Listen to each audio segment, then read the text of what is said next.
大家好，有一种痛是你从小到大都以为自己没有妈妈，长大之后妈妈突然出现在你面前，还笑得比你还自在，然后整件事就变成了一场比宫斗还狠的悬案。是的，这不是哪一部宫廷剧，而是你以为会带来好运来的那个女人，她来了，带着过去秘密，还有一整锅亲情的锅巴香味。到底是谁不认谁？谁才是真正的受害人？等等，慢慢给你讲。林敏贤这个名字，你最近如果常看《好运来》，一定很眼熟。表面上他是一个前途光明的中医世家的接班人，气质沉稳，行事低调，乍看跟狗血八点档三个字完全无关。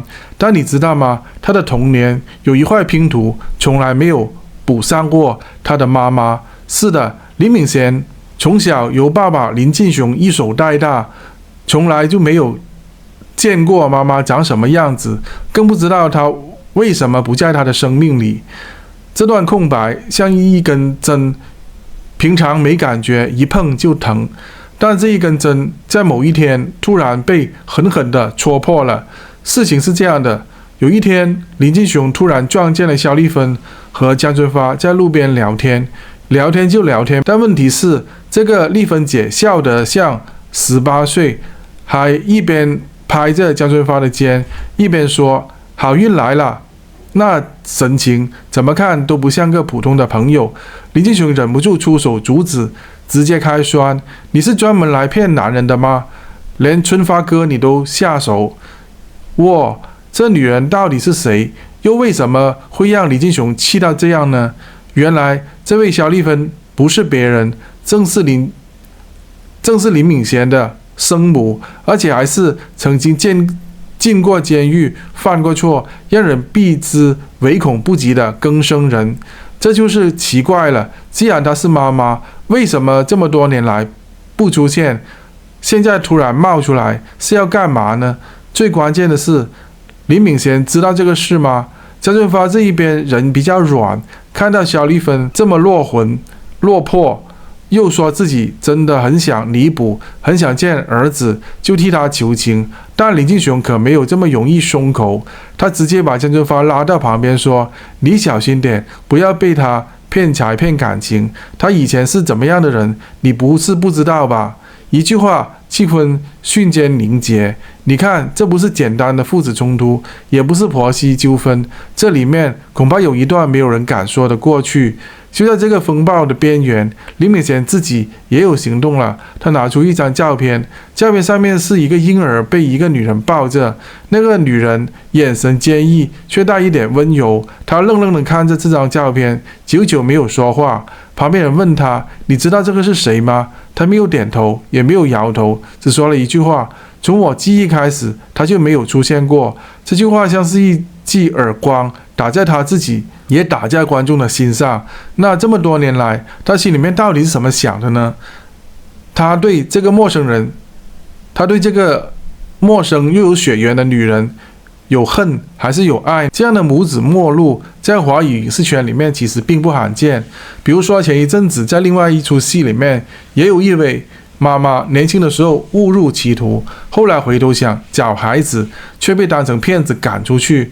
还有一位曾经服刑的母亲，为了弥补儿子，曾经默默地资助他读书10年，不求回报。而现实世界当中，有更生母亲成功复归社会，也有孩子一辈子都不愿意原谅。这种血缘对过去的拉锯，从来就没有标准的答案。你说这样的亲情到底值不值得再给一次机会？再说回来，好运来这句话原本是江春发挂在嘴边的口头禅，代表希望转运，也是一种祝福。但当肖丽芬说出这3个字的时候，却让林进雄整个人炸开。为什么？难道他曾经也听过这句话从一个女人嘴里面说出来？那女人又是不是就是肖丽芬呢？这句好运来是祝福还是诅咒呢？说到这里，有些观众可能会想笑，嘿，怎么感觉像是看现代版的包青天，有毒妇，有忠臣，还有一个懵懵懂懂的小少爷。但你别说，这出戏还真的有点意思。肖丽芬虽然是问题人物，但讲话却是一套一套的，说要补偿，说自己改过，说的跟卖直销一样诚恳。江俊发呢，明明自己被哄得开心得不得了，还装作一脸正义感帮他说话。林进雄呢，虽然气得要命，但那反应也不是单纯是愤怒，更多的是一种怕儿子受伤的焦急，还有怕自己曾经也有隐瞒的心虚。每个人都有话没说完，但也有事不想说。但你知道谁最沉得住气吗？是林敏贤。他从头到尾几乎没有发脾气，只是静静地看着那张照片，然后做出了一个决定。原来在林进雄年轻的时候，因为爱错人，娶了肖丽芬。当时两人一拍即合，轰轰烈烈地爱了一场。结果才几年，肖丽芬就开始走偏，涉入非法集团，甚至被控诈骗和侵占，最后进了牢房。林进雄为了保护孩子，断然跟他切割，甚至不让他见孩子，怕影响他成长。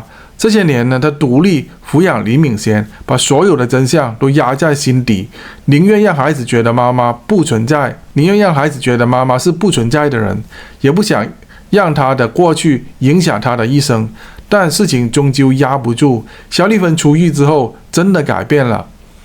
他不再是当年的那个狠角色，他打零工、戒酒、做义工，还上了更生辅导课程，试着把自己拼回一个像样的大人。但林进雄无法原谅，儿子呢，也不知道要不要接受。直到这一天，当林敏贤从江俊发的口中得知所有事情，他没有立刻做出决定，而是走到肖丽芬面前，什么都没说，只是轻轻地把那张婴儿照放到他的手上。那一刻，空气静止了，肖丽芬的眼眶红了，她哽咽着问：“你愿意让我补偿吗？”